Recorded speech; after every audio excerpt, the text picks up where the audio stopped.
Actually in सब बातों के लिए पूरी तरह प्रिपेयर होने की कोई जरूरत नहीं है। लेकिन मुझे लगता है 29 फरवरी 2020 से पहले मैं कहीं।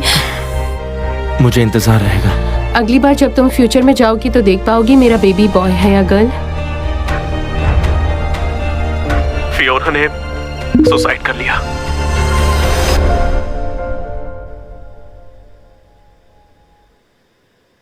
तिरारीरा देरारा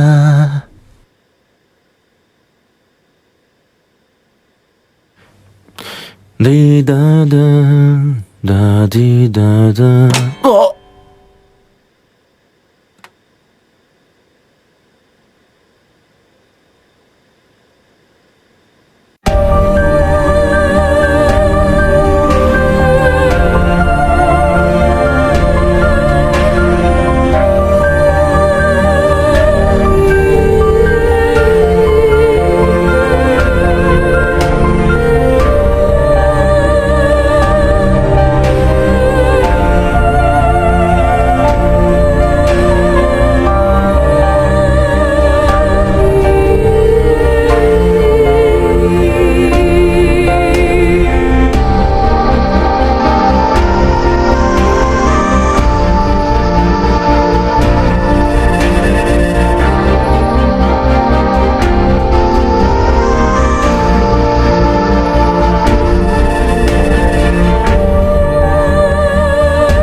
वो ठीक है? हाँ। मिल सकती हूँ? बिल्कुल।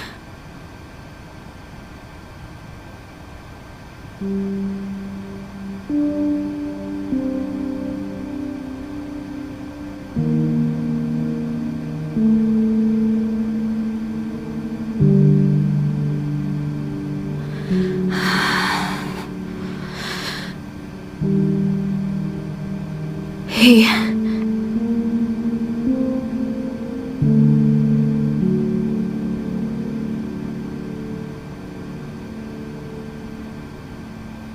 मैं तुम्हारी फीलिंग समझती हूँ। हम सब हैं ना तुम्हारे साथ। तुम नहीं समझ रही। मैंने अपनी बेबी को मार डाला। सोचा था कि हम तीनों एक साथ सोएंगे, एक पेट डॉग लाएंगे। वो मेरे बेबी के साथ खेलेगा, उसके पीछे भागेगा। फिर मेरा बेबी स्कूल जाएगा, मैं उसके आने का इंतजार करूंगी और हर साल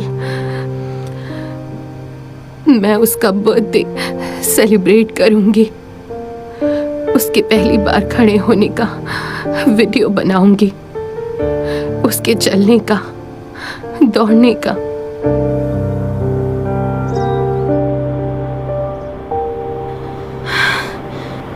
समझ नहीं आ रहा उसके लिए क्या करूं।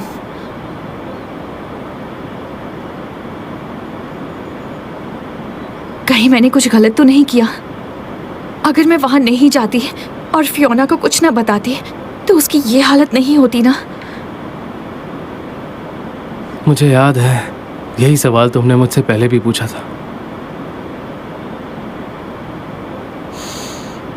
इंसान अपनी मर्जी से वैसे भी कहाँ जीता है। कुछ लोग सोचते हैं कि हमारी किस्मत ऊपर वाले की देन है या फिर कोई सुप्रीम पावर हमें कंट्रोल कर रही है, लेकिन सच तो ये है कि ये सब पहले से तय होता है। हमारे बस में वैसे भी कुछ नहीं है। अगर ऐसी बात है तो इंसान होना बोरिंग है ना? ये तो मुझे भी नहीं पता, पर हर इंसान की किस्मत एक दूसरे से जुड़ी होती है, एक दूसरे को अफेक्ट करती है। Everything has cause and effect, और ये कॉज और इफेक्ट हर मोमेंट को बदल देते हैं। फियोना के केस में हम सब इक्वली रिस्पॉन्सिबल हैं, लेकिन इसमें कुछ सही गलत नहीं है। लेकिन हम ये नहीं बता सकते कि सही क्या था और गलत क्या था।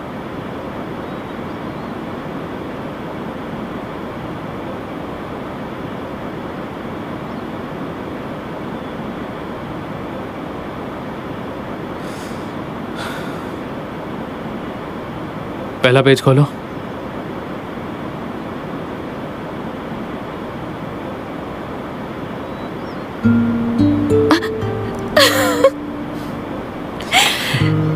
तुमने मेरी ये पिक्चर बनाई है? तुमने मेरी बनाई थी तो मैंने तुम्हारी बना दी। कितनी बुरी ड्राइंग है। रिजल्ट नहीं, मेरे एफर्ट देखो।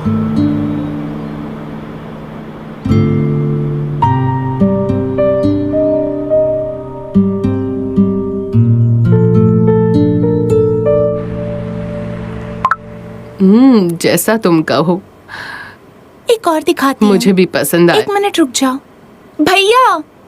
मुझे एक सब्जेक्ट में जितने मार्क्स मिले हैं ना, उतने तो आपको सभी सब्जेक्ट्स में भी नहीं मिले होंगे। अच्छा, बड़ी जबान चलने लगी है। हमारे जमाने में ग्रेड्स थे ABCD और तुम्हारे हैं 1 2 3 4। फर्क देखो। वही तो, तुम्हारा भाई कभी पढ़ता ही नहीं था। स्कूल एग्जाम के बाद अपना रिपोर्ट कार्ड लेकर खुशी खुशी मेरे पास आया था और कहा था, देखो मॉम, मुझे 0 नहीं मिला। मुझे तो हंसी आ गई। जरा मैं भी तो देखो कितने मार्क्स मिले हैं। क्या बात है, आगे क्या पढ़ने का सोचा है? फिलॉसफी पढ़ना है। फिर से वही से? क्या अमीर कैसे बनोगी? पढ़ाई का मतलब सिर्फ पैसा कमाना नहीं होता ना। बिल्कुल सही। अब तुम कॉलेज जाने वाली हो, पढ़ाई के लिए फेवरेट सब्जेक्ट ही चुनना। मैं तुम्हारे साथ हूँ। और रही बात मेरे खर्चों की, तो मैं मैनेज कर लूंगी। अरे अब खर्च की बात बीच में कहाँ से आ गई? ये बताओ कैसे करोगी? देखो, ट्यूशन फी के लिए मैं कोई फाइनेंशियल हेल्प ले लूंगी और स्कूल से जो स्कॉलरशिप मिलेगी वो मेरे फर्स्ट ईयर की फीस भरने के लिए काफी है। और मेरे बाकी खर्चे और पॉकेट मनी के लिए मैं कोई पार्ट टाइम जॉब कर लूंगी। अरे क्या ये पार्ट टाइम जॉब है? पढ़ाई पर ध्यान दो अपनी। कहाँ ना, मैं मैनेज कर लूंगी। तुम टेंशन मत लो। तुम आराम से जापान जाओ, ओके? तुझे कैसे पता चला? अरे वो सब छोड़ो ना। मुझे भी पता है। क्या?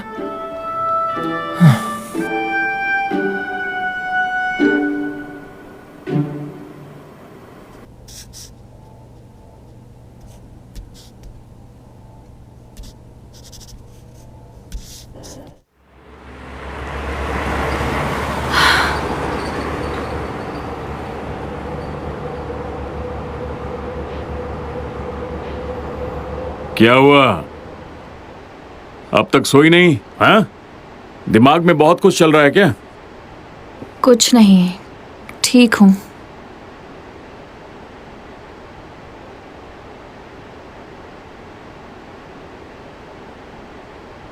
डैड, हाँ,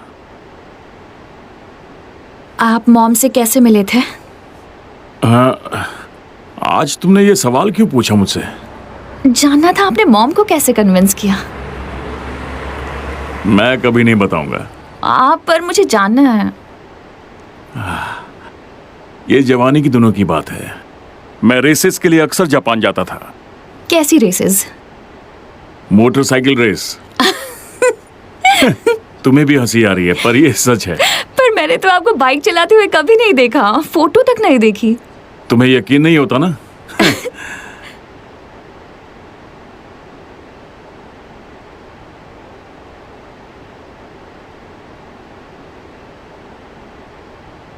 आखिर ये क्या है? हाँ, मैं जानती हूँ, मैं यहीं पैदा हुई थी।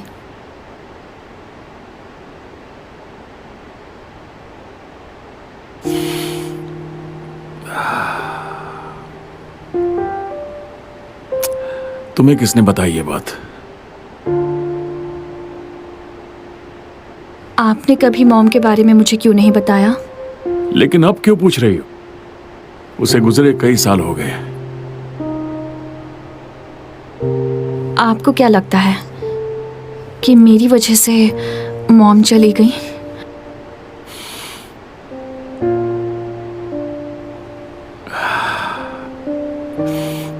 ऐसी बात सोचना भी मत, क्योंकि उसकी मौत का जिम्मेदार सिर्फ मैं हूं।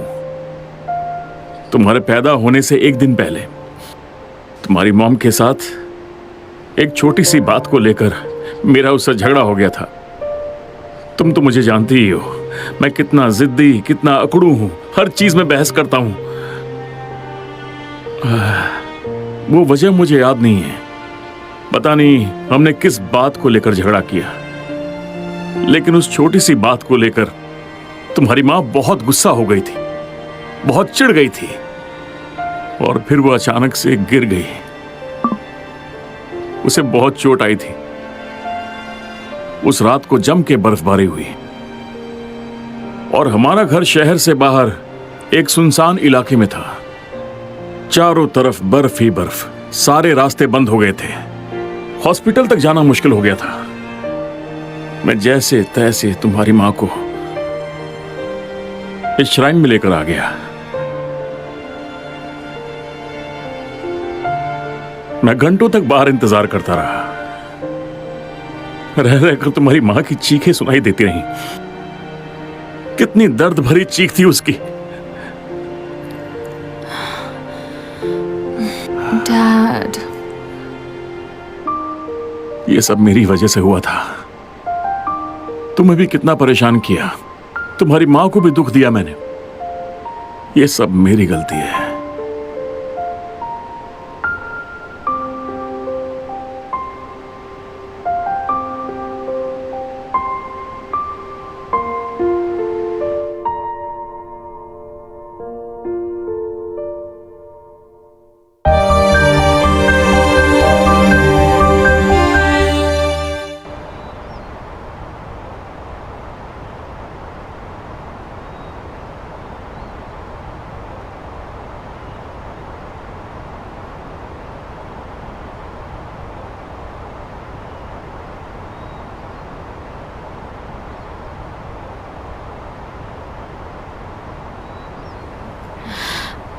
बहुत देर से बैठी हो?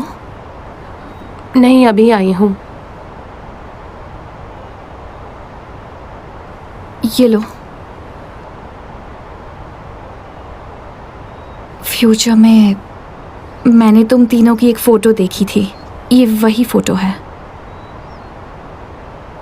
ये बहुत क्रूअल है।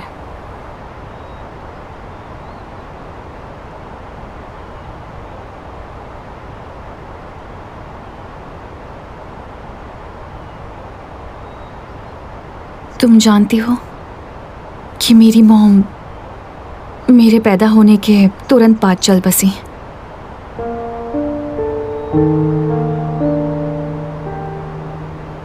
कभी कभी सोचती हूँ मेरी मॉम कैसी रही होंगी। मुझे उन्हें देखना था, उनसे बातें करनी थी, एक बार ही सही।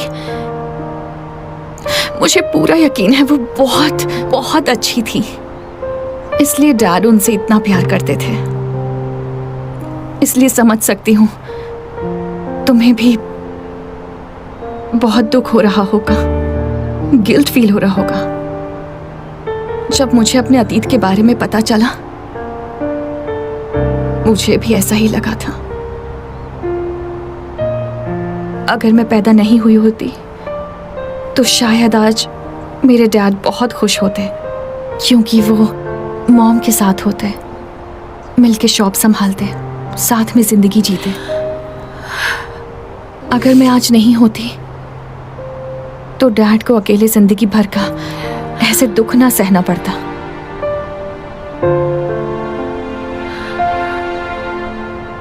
मैंने कई बार टाइम ट्रैवल किया। एक बात मैं जानती हूँ कि चाहे कितनी भी कोशिश कर लूं, मैं पास्ट को नहीं बदल सकती। पर मुझे ऐसा नहीं लगता कि मेरी मॉम और तुम्हारी बेबी के जाने से हमें सिर्फ दुख और पछतावा ही मिला है। सच तो ये है कि हम उन्हें कभी नहीं भूल सकते। उनकी यादें हमेशा साथ रहेंगी। अब यही एक तरीका है अपनी जिंदगी को आखिर तक जीने का। इसलिए हर दिन अब मुस्कुराकर जीना है। ऐसे उनका सैक्रिफाइस बेकार नहीं जाएगा।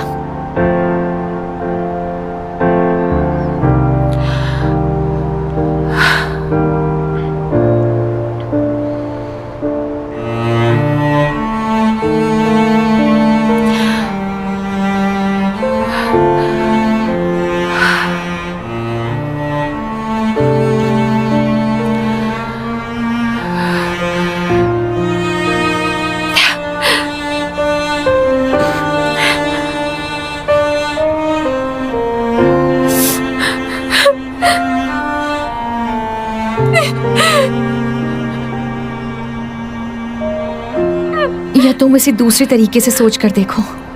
सोचो कि बेबी तुम्हें छोड़कर गया ही नहीं, वो किसी दूसरी दुनिया में बिल्कुल ठीक है, खुशी खुशी जी रहा है, अच्छा है। इसलिए हमें उसे ब्लेसिंग्स देते रहना चाहिए, फिर चाहे तुम उसे कितनी ही दूर क्यों ना हो, उसे तुम्हारा प्यार हमेशा मिलता रहेगा।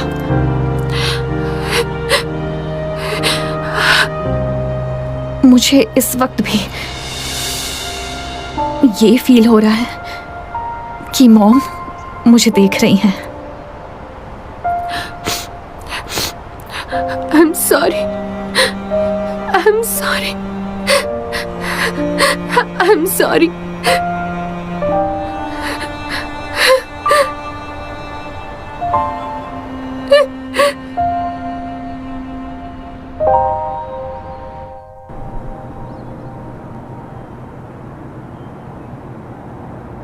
इस वक्त मुझे क्यों बुलाया?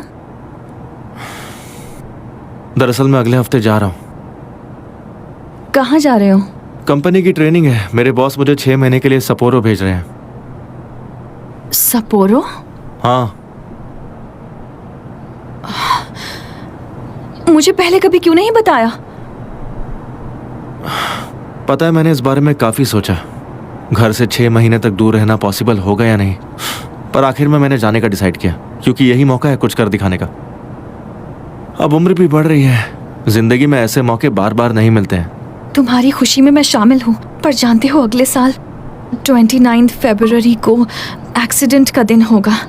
तुम्हें नहीं लगता कि ये कोइंसिडेंस है कि तुम भी सपोरो जा रहे हो? ये क्या बोल रही हो? शायद तुम्हें इसलिए दिख रहा है ताकि तुम्हें याद रहे कि जापान नहीं जाना है। तुम यही हांगकांग रुको और मेरा वेट करना, ठीक है? पता नहीं, मुझे अच्छा नहीं लग रहा।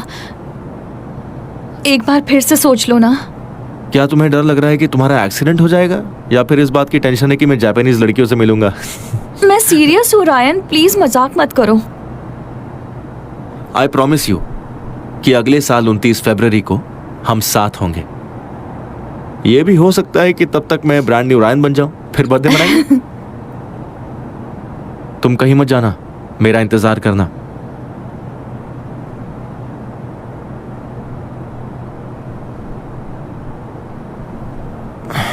ये तुम्हारे लिए। ये क्या है? घर जाकर खोलना, पता चल जाएगा।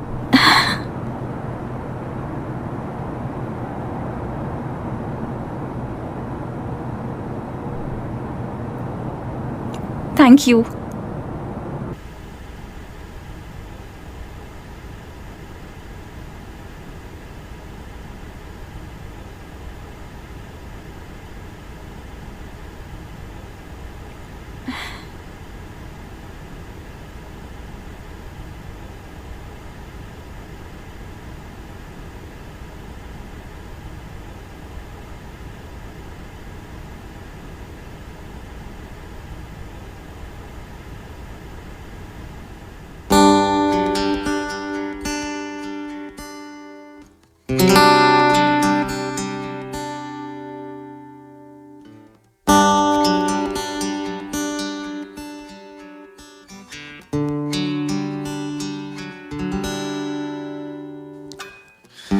情緒壞了，滿街雨都輕敲我肩。如你病了，我都顫抖。我站在原地，也不管輸光了運氣，為求沒有一點距離。 जल्दी चलो, कैब आ गई है। 我都驚慌，說話未平靜，何以自處沒你一起？我為你生，也共你喜。就算他生再遇你，未必想像般凄美。 終不能倒轉印記，遇上當天的你。時代在變，亦要共你一一起。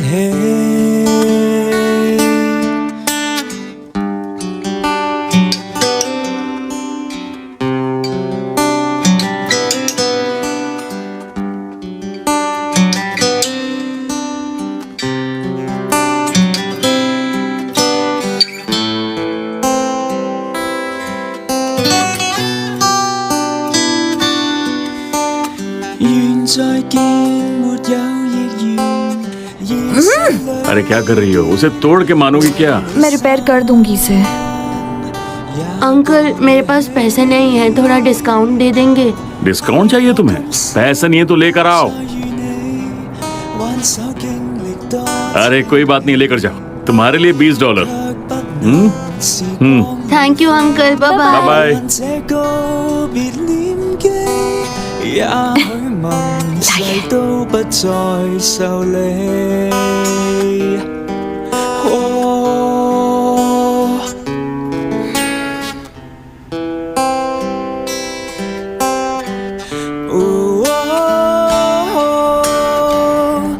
一起到下世紀。थैंक यू सो मच। 總相信沒有別離，若有天。तो बताओ तुमने क्या मांगा? अरे बस करो, मैं तुम्हें अच्छे से जानती हूँ। मुझे पता है तुमने जरूर एक बॉयफ्रेंड मांगा है। अरे क्यों बोला? विश पूरी मतलब नहीं सच होगी था। ना। अच्छा बताओ उस बुक स्टोर वाले के बारे में क्या ख्याल है?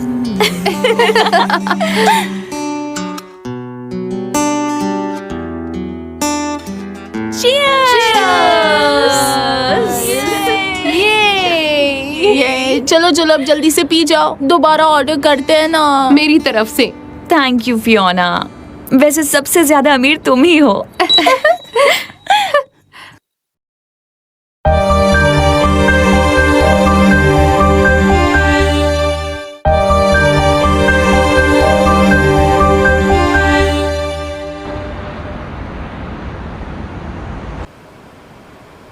बासागोए कहाँ है?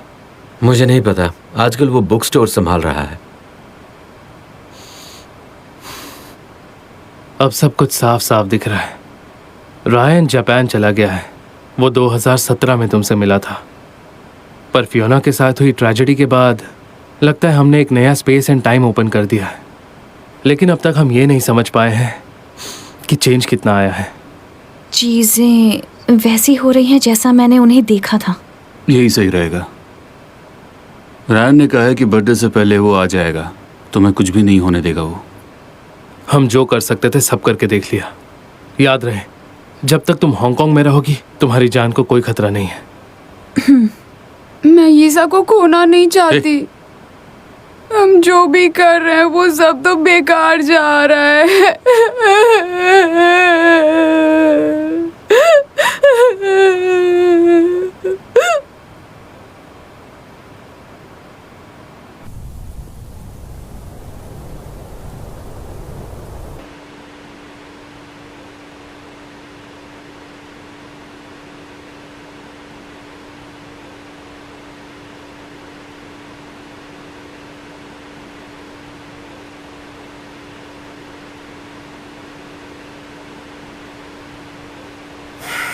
लगता है एक और बार सिखाना पड़ेगा।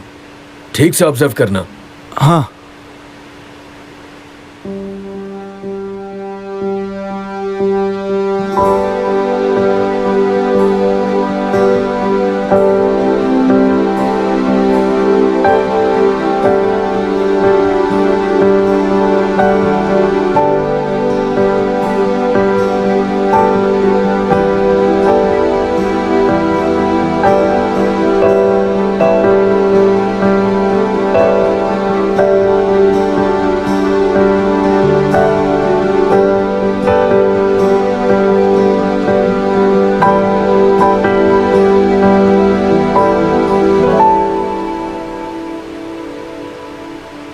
अब तुम खा के देखो।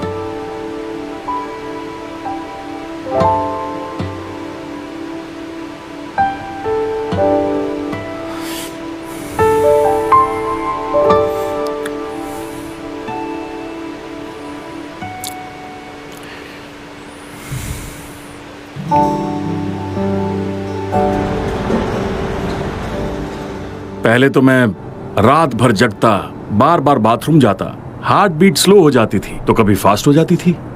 ऐसा क्यों हो रहा है, ये सोच के पीनी भी छोड़ दी। देखो दोस्त, अगर शराब छोड़ने से एक झटके में सब कुछ ठीक होने लगे तो हमें कौन पूछेगा? हाँ? अरे नहीं भाई, मेरे अंदर सच में बदलाव आए हैं। अब तुम ही देख लो, मेरी बेटी से मेरा रिश्ता ठीक हो गया। मैं पहले से खुश रहता हूं, लेकिन अब ये धड़कन ऊपर नीचे क्यों होती है? अरे यार, जरूर कोई बात है। अगर ऐसा ही चलता रहा तो तुम खुद ही अपना इलाज कर लो ना, मैं चेक नहीं करूंगा। अब ये देखो, तुम्हारी पल्स रेट कम ज्यादा हो रही है, फिर भी तुम जिद पर अड़े हो। बोलो ना, डॉक्टर के पास चलें क्या? अकेले डर लगता हो तो मैं तुम्हारे साथ चलूं? नहीं, मैं वहां नहीं जाऊंगा। साइकोलॉजिस्ट से तो मिलना ही पड़ेगा ना, आखिर ये सब किस वजह से हो रहा है ये तो हमें पता चले। मैं किस ले जाऊं? उम्र बढ़ रही है मेरी, इसका कोई इलाज नहीं।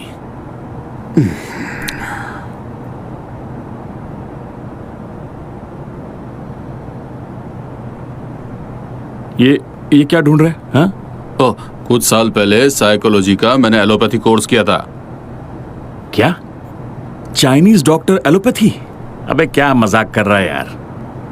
पता है, डॉक्टर की दवाई लेने से लोग ठीक नहीं होते हैं, बल्कि डॉक्टर से मिलने के बाद जो साइकोलॉजिकल असर दिमाग पर पड़ता है उससे वो लोग ठीक हो जाते हैं। इस तरह वो खुद ही ठीक हो जाते हैं। चाइनीज और एलोपैथी का कॉम्बिनेशन ही सबसे ज्यादा यूज में होता है। इसमें क्या है, कोई इलाज लिखा है क्या? हाँ, ये देखो ना, ये देखो इसमें क्या लिखा है। लोग इसीलिए बीमार पड़ते हैं क्योंकि उन्हें अपने इमोशंस को कंट्रोल करना नहीं आता है और सालों तक अपने मन के अंदर गुस्सा, दुख, पछतावा लेकर घूमते रहते हैं और इसीलिए वो बीमार हो जाते हैं। अच्छा, ये सब बकवास है। तुम कमजोर हो, दिल से भी और दिमाग से भी। इमोशन थ्योरी इन मेडिकल क्लासिक में ये मेंशन है कि डिप्रेशन का मतलब होता है दिमागी स्ट्रेस। सालों से तुम मेंटल स्ट्रेस में हो, अपनी वाइफ की यादों में। तो फिर मैं क्या करूं? वो तो चली गई। देखो, मेरी बात मानो, तकलीफ से भागने की बजाय उसका सामना करो, अंदर दबा कर मत रखो। तू अपनी बकवास मत कर। जब देखो साइकोलॉजी, बुद्धिज्म की बातें, नॉनसेंस कहीं का।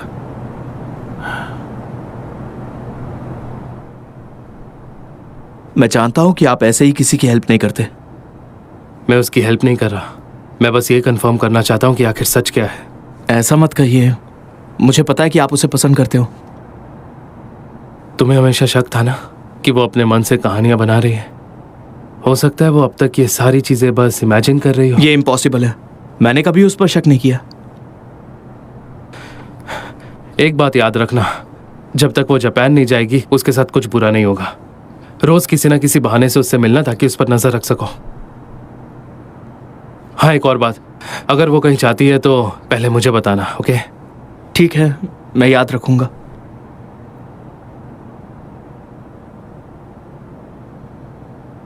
और आत्मा का भी ध्यान रखना। और कुछ? फिलहाल इतना ही। सी यू सून।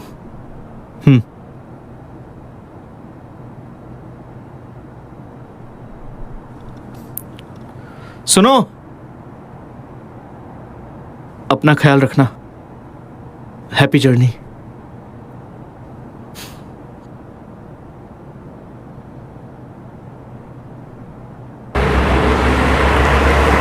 लोग इसलिए बीमार पड़ते हैं क्योंकि वो अपने इमोशंस को कंट्रोल नहीं कर पाते और जिंदगी भर अपने मन में दुख, दर्द, पछतावा, गुस्से का बोझ लेकर घूमते रहते हैं, इसलिए बीमार पड़ते हैं। देखो, मेरी बात मानो, तकलीफ से भागने की बजाय उसका तुम सामना करो, अंदर दबाकर मत रखो।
फैन, यस सर, कहिए ना।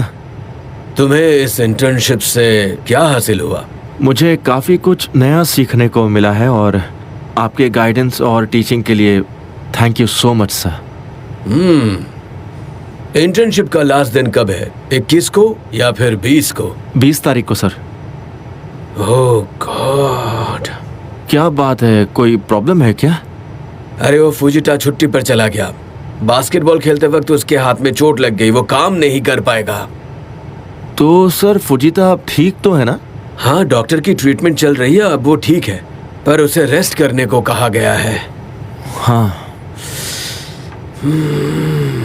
सुनो, तुम्हारी कुकिंग स्किल्स पहले से काफी इम्प्रूव हो गई है और अगले हफ्ते हमारे यहाँ कई गेस्ट्स ने रिजर्वेशन करके रखा है और स्टाफ की बहुत कमी है, तो तुम एक हफ्ता और रुक सकते हो क्या यहाँ? सर वो एक्चुअली क्या हुआ, तुम्हें कोई प्रॉब्लम है? मैंने अपने किसी खास से प्रॉमिस किया है कि उसके बर्थडे से पहले मैं वापस आ जाऊंगा और उसका बर्थडे 29 फरवरी को आता है सर, तो मैं उसे मना नहीं कर पाऊंगा। I am really sorry sir. Girlfriend है? नहीं सर, वो मेरी गर्लफ्रेंड नहीं है। ठीक है ना, तुम 28 फरवरी तक रुक जाओ, वरना मैं क्या करूंगा? तुम्हें तो पता है यहाँ स्टाफ ही नहीं है। ठीक है सर, मैं रुक जाऊंगा। पक्का ना? जबरदस्ती में तो नहीं कह रहे हो? अगर तुम रुक गए तो मेरी बहुत हेल्प हो जाएगी, सोच लो। हाँ, मेरे लिए प्लीज। हाँ, थैंक यू।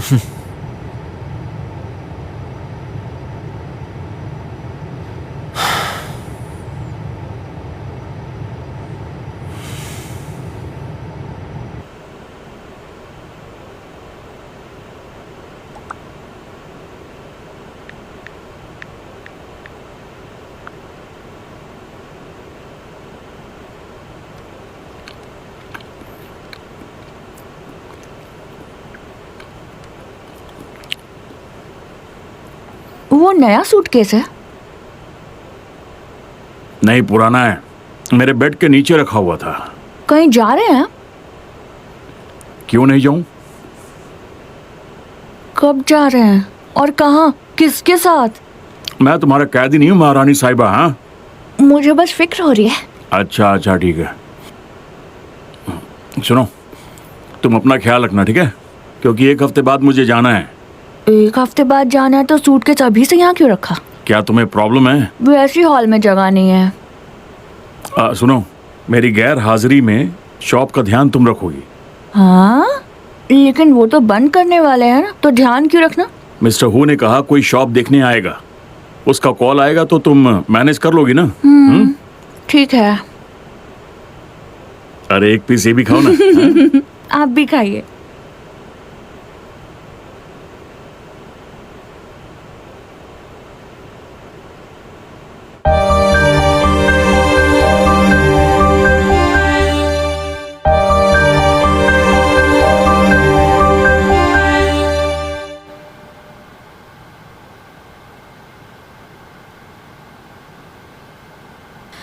Ten, 9, 8, 7, 6, 5, 4, 3, 2, 1.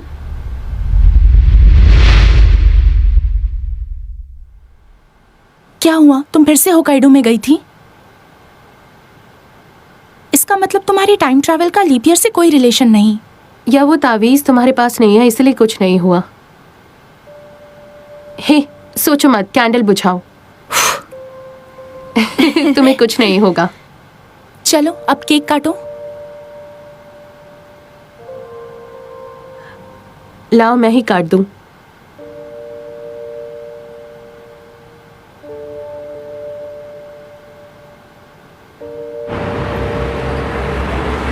हेलो। हे, कहाँ हो? सुनो, तुम ठीक तो हो ना? हाँ मैं ठीक हूँ, काका के घर पर हूँ। फियोना भी हमारे साथ है, तुम टेंशन मत लो। हाँ, आत्मा को डॉक्टर के पास ले जा रहा हूँ। तुम कहीं भी जाना मत, काम खत्म होने के बाद मिलने आऊंगा, ठीक है? हाँ, ठीक सुनो,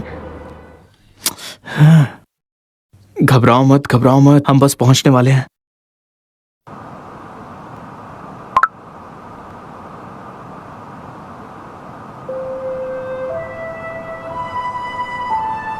बहुत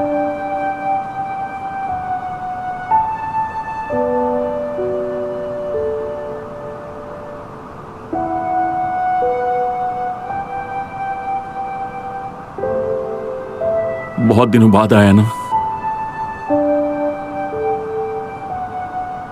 मुझे माफ कर दो। मैंने तुम्हें खो दिया। 28 साल हो गए इस बात को।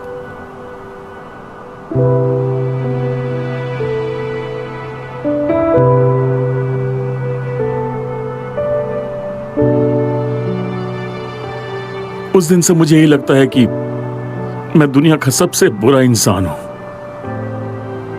इतना बुरा हूं कि मैं तुमसे मिलने भी नहीं आया। कितना बेवकूफ हूं मैं। पिछले 28 सालों में मैं हर दिन कोशिश करता रहा कि मैं तुम्हें भूल जाऊं।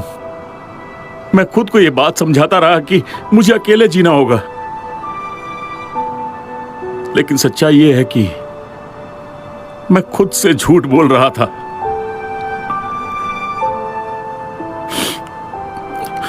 देखो, ये है हमारी बेटी लाइसा। 28 साल की हो गई है।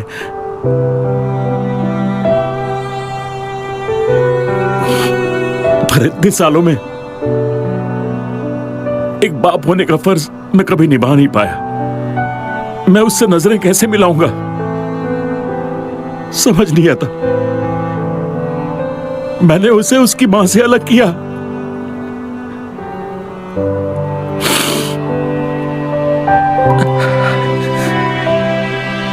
आज तुमसे वादा करता हूं कि मैं उसका अच्छे से ख्याल रखूंगा।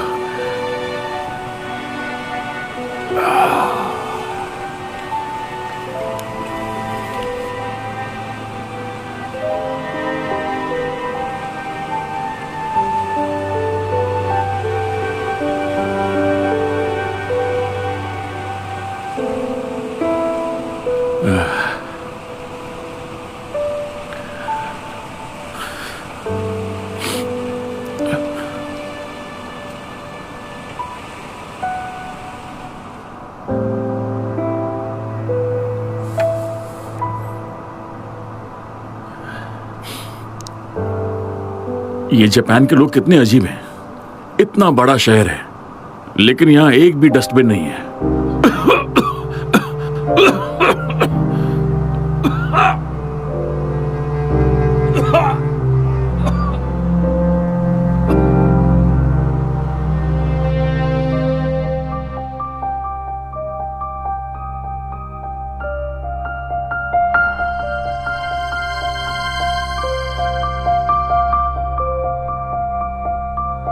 हनी, हनी, सुनो ना। ये खास ताबीज है, इससे हमारा होने वाला बच्चा सेफ रहेगा। बेबी के आने के बाद हम हांगकांग जाएंगे, ओके? पर मुझे यहीं पर रहना है। इस ठंड को बर्दाश्त कर पाओगी? मुझे भी ठंड पसंद नहीं है, पर बचपन से यहीं रही तो अलग सा रिश्ता है। मुझे नहीं जाना यहाँ से। हे, बेबी का नाम सोचा क्या? अब तक सोचा नहीं है। अगर लड़की हुई तो यीसा, अगर लड़का हुआ तो ताकुया। कैसा लगा? ये नाम जापानीज है ना? तो तुम कोई और नाम सोच लो।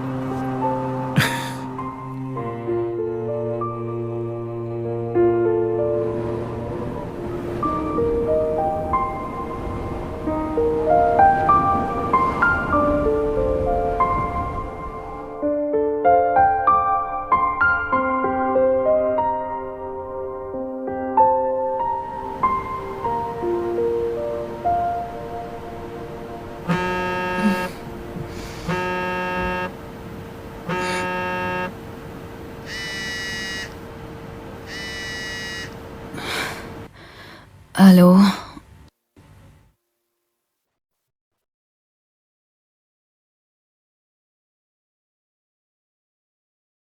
ठीक है, मैं वापस कॉल करती हूँ। हाँ?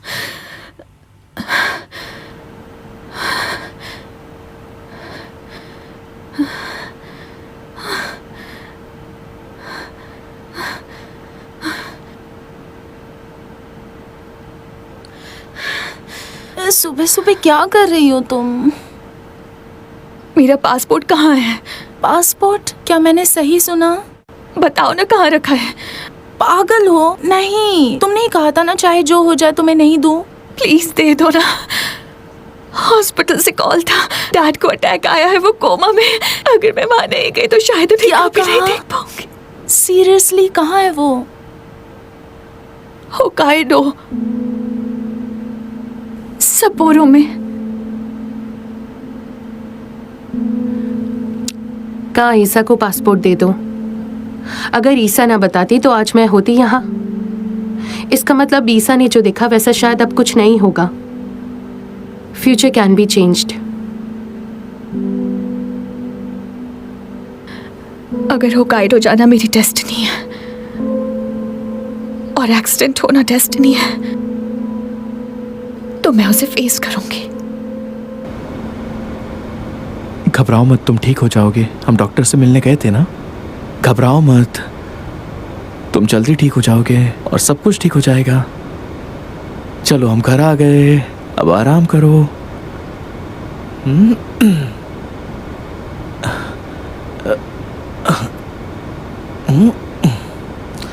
ओके, सब ठीक हो जाएगा। Good boy.